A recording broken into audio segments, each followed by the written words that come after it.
এই ভিডিঅ'টোত আজি মই আপোনাক এনেকুৱা এটা উপায় কম এই উপায়টো আপুনি যদি আজি ভালদৰে জানি লয় তেন্তে জীৱনত আপুনি কেতিয়াও চশমা পিন্ধিবলগীয়া নহয় কেতিয়াও আপোনাৰ চকুৰ সমস্যা নহয় চকুৰ সমস্যাত যদি আপুনি ভুগি আছে আপুনি যদি চশমা পিন্ধে আপুনি যদি চশমা নিপিন্ধিলে চকুহালে ধুঁৱলি দেখে চকুৰ পৰা পানী ওলায় চকুকেইটা আনকমফৰ্টেবল লাগি থাকে চকুকেইটা যদি অলপ হলেও বিষায় তেন্তে এই ভিডিঅ'টো আপোনাৰ বাবে হ'ব অতি গুৰুত্বপূৰ্ণ ভিডিঅ'টো শেষলৈকে চাব নমস্কাৰ প্ৰিয় দৰ্শক আমাৰ সেকেন্ড চেনেল পজিটিভ ভাইবছৰ এটা নতুন ভিডিঅ'লৈ আপোনালোক সকলোকে স্বাগতম জনাইছো আজিকালি চশমা পিন্ধাটো এক সাধাৰণ ঘটনাত পৰিণত হৈছে যিকোনো বয়সৰ ব্যক্তিয়ে আজিকালি চকুৰ সমস্যাত ভুগে পৰিস্থিতি এতিয়া এনেকুৱা পৰ্যায় পাইছেগৈ কণ শিশুৰ পৰা ঘৰৰ জ্যেষ্ঠজনলৈকে সকলোৰে চকুত এতিয়া চশমা এনেকুৱা ঘৰ চাগে খুব কমেইহে আছে যিখন ঘৰৰ কোনো এজন সদস্যৰ চকুত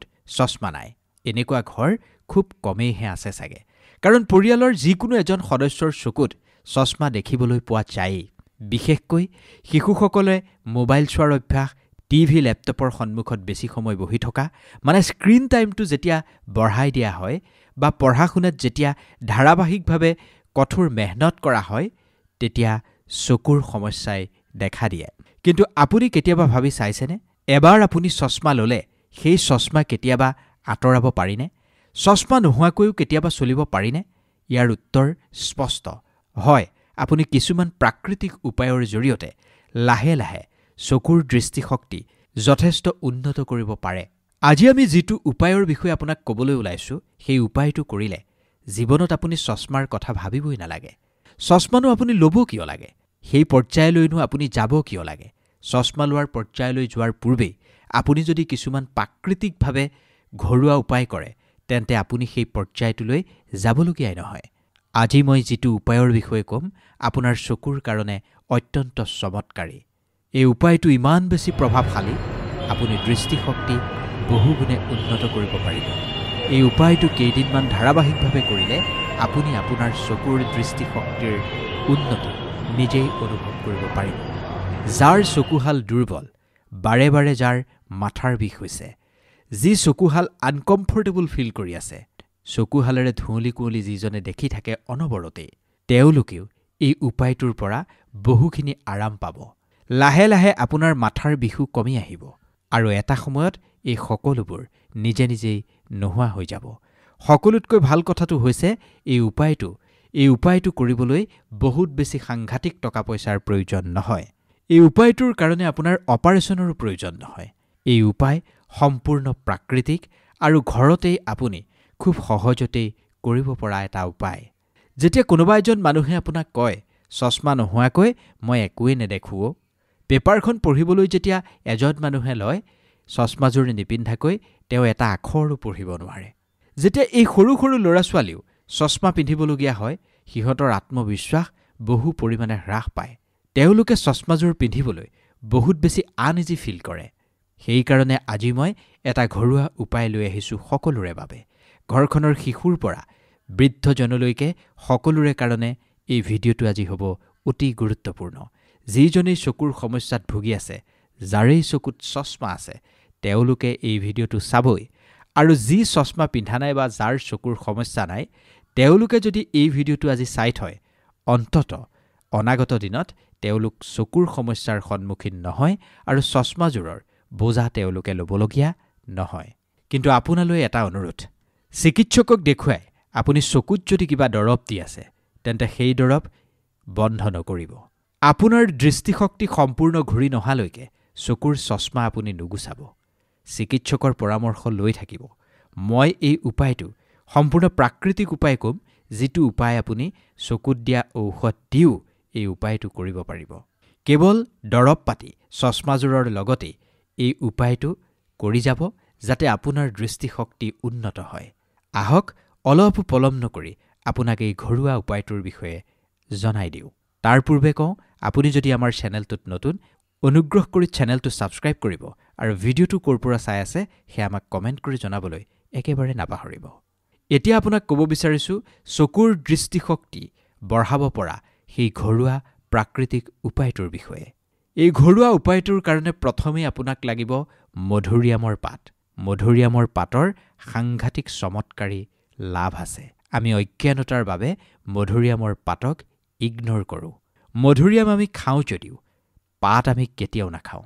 পাতক অৱজ্ঞা কৰোঁ, কিন্তু পাতত বহুত বেছি ঔষধি গুণ লুকাই আছে। মধুৰিআমৰ পাতত ইমান বেছি শক্তিশালী গুণ পোৱা যায়, যি চকুৰ ৰশ্মি, চকুৰ দৃষ্টিশক্তি ক্ষিপ্ৰ কৰাত যথেষ্ট সহায় কৰে। এই পাতত ভিটামিন এ ভৰপূৰ মাত্ৰাত পোৱা যায়, যিখিনি চকুৰ কাৰণে আটাইতকৈ বেছি জৰুৰী। সেই সকলো তত্ত্ব এই মধুৰিআমৰ পাততেই লুকাই আছে। যদি আপুনি বিচাৰিছে আপোনাৰ চকুৰ ৰশ্মি প্ৰাকৃতিক পদ্ধতিৰে বঢ়াব লাগে, দৃষ্টিশক্তি বৃদ্ধি কৰিব লাগে, আৰু চশমাযোৰ যদি আপুনি এৰিব খুজিছে, তেন্তে এই মধুৰিআমৰ পাতে আপোনাক বহুত বেছি সহায় কৰিব। সৰ্বপ্ৰথমে আপুনি কেইটামান সতেজ কুমলীয়া মধুৰিআমৰ পাত ছিঙি আনক। সদায় চেষ্টা কৰিব পাতকেইটা যাতে কোমল হয়, পাতকেইটা যাতে সতেজ হয়। একেবাৰে সেউজীয়া ৰঙৰ উজ্জ্বল পাতহে ছিঙি আনিব, কাৰণ এই পাততেই সকলোতকৈ বেছি পোষক তত্ত্ব পোৱা যায়। এতিয়া এটা পৰিষ্কাৰ বাচনত বিশুদ্ধ পানী লওক আৰু সেই মধুৰিআমৰ পাতকেইটা সেই পানীখিনিত ডুবাই দিয়ক। পানীখিনিৰে পাতকেইটা ভালদৰে ধুই ল'ব, যাতে পাতকেইটাত লাগি থকা সকলো ধূলি মাকতি পৰিষ্কাৰ হৈ যায়। যেতিয়া মধুৰিআমৰ পাতকেইটা সম্পূৰ্ণ পৰিষ্কাৰ হ'ব, তেতিয়া সেই পাতকেইটা সৰু সৰু টুকুৰা কৰিব আৰু পৃথককৈ ৰাখি দিব। ইয়াৰ পিছত আহিব চফ। চফ আপুনি নিশ্চয় খায়। বহু মানুহে খাদ্য গ্ৰহণ কৰাৰ পিছত মুখৰোচকৰ ৰূপত এই চফ ব্যৱহাৰ কৰে, কিন্তু বহুতেই নাজানে এই চফ চকুৰ কাৰণে কিমান বেছি উপকাৰী। চফে মানুহৰ চকুৰ দৃষ্টিশক্তি বঢ়োৱাৰ লগতে দুচকুৰ ভাগৰুৱা ভাৱ নোহোৱা কৰে।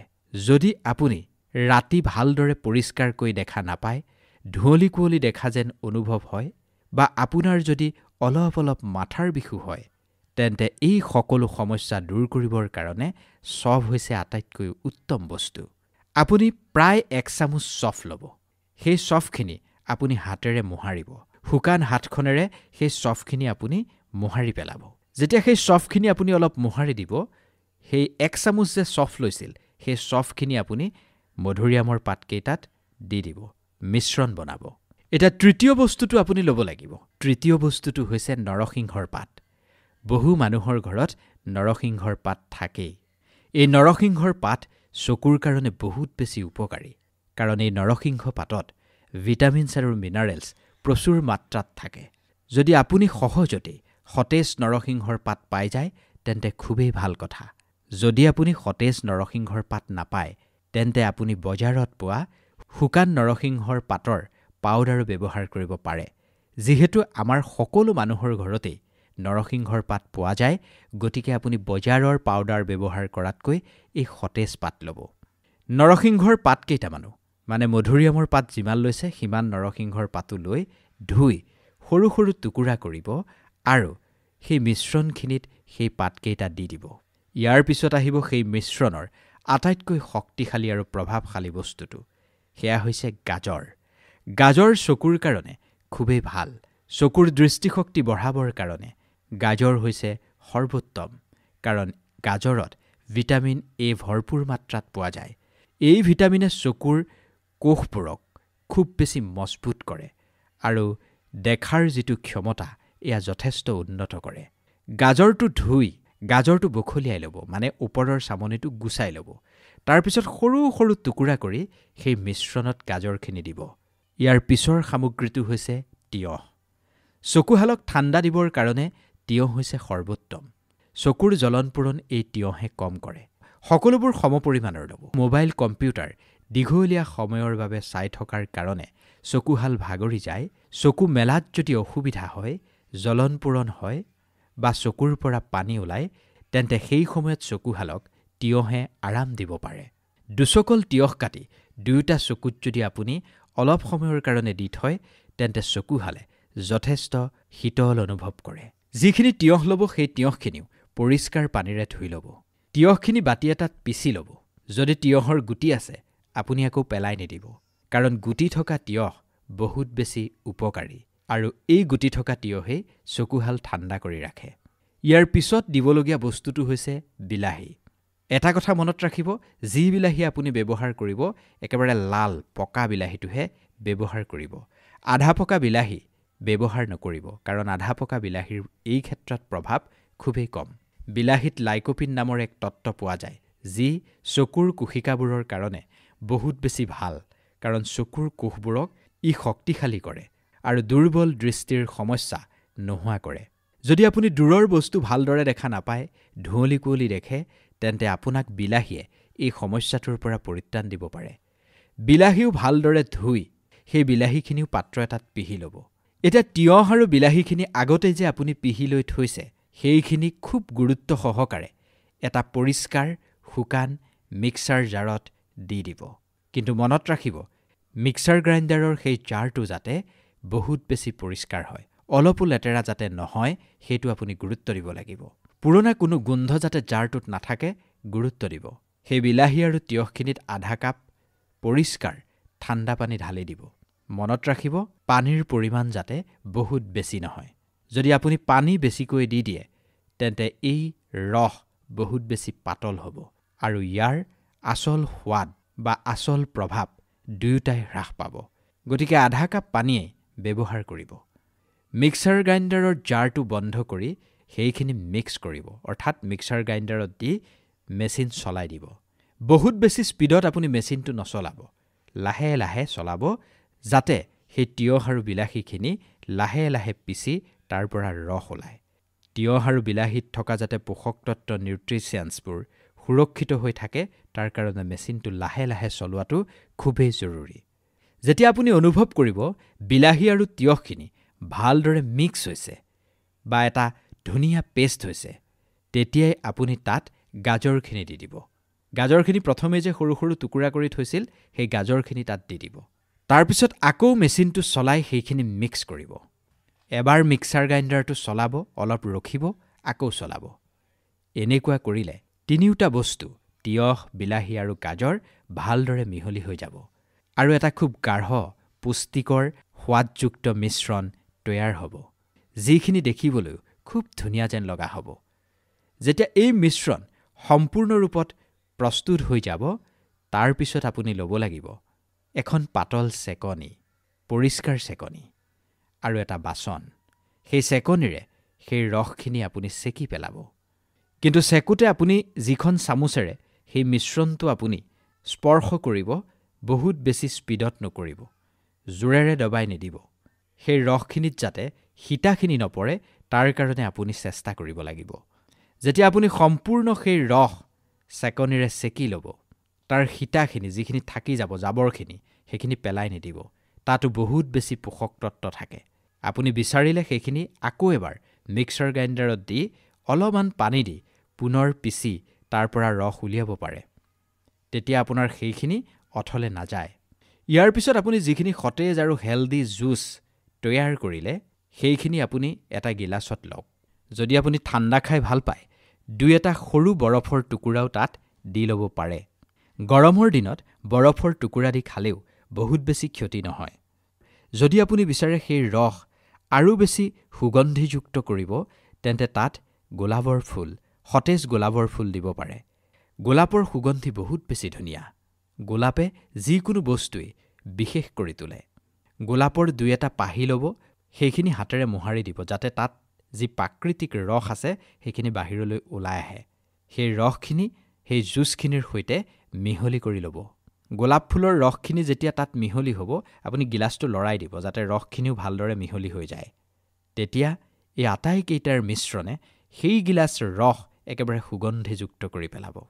এতিয়া আপোনাৰ সম্পূৰ্ণ হেল্ডি এই জুচ তৈয়াৰ হৈ গৈছে। এই ৰস আপোনাৰ সোৱাদযুক্তই নহয়, ই চকুৰ কাৰণে সাংঘাতিক ধৰণৰ চমৎকাৰী ঔষধত পৰিণত হৈছে। এইখিনি খোৱাৰ আটাইতকৈ ভাল সময় হৈছে ৰাতিপুৱাৰ খালী পেট, কাৰণ এই সময়খিনিতেই যিকোনো পোষক তত্ত্ব খুব সোনকালে গ্ৰহণ কৰিব পাৰে। এতিয়া আপোনাৰ মনলৈ প্ৰশ্ন আহিব পাৰে, এইখিনি কিমান দিনলৈ খাব লাগিব? ইয়াৰ উত্তৰ একেবাৰে সহজ। এইখিনি আপুনি প্ৰতিদিনেই সেৱন কৰিব পাৰে। এইখিনি সম্পূৰ্ণ নেচাৰেল, ইয়াৰ কোনো পাৰ্শ্বক্ৰিয়া নাথাকে। এইখিনি যিমান দীঘলীয়া সময়লৈ আপুনি খাব, সিমানেই আপোনাৰ কাৰণে ভাল। এজন ব্যক্তিৰ কাৰণে প্ৰতিদিনে 30 পৰা 40 মিলিলিটাৰ এই ৰস পৰ্যাপ্ত বুলি কোৱা হৈছে। আপুনি ইচ্ছা কৰিলে প্ৰতিদিনে ৰাতিপুৱাই এইখিনি আৰম্ভণি কৰিব পাৰে।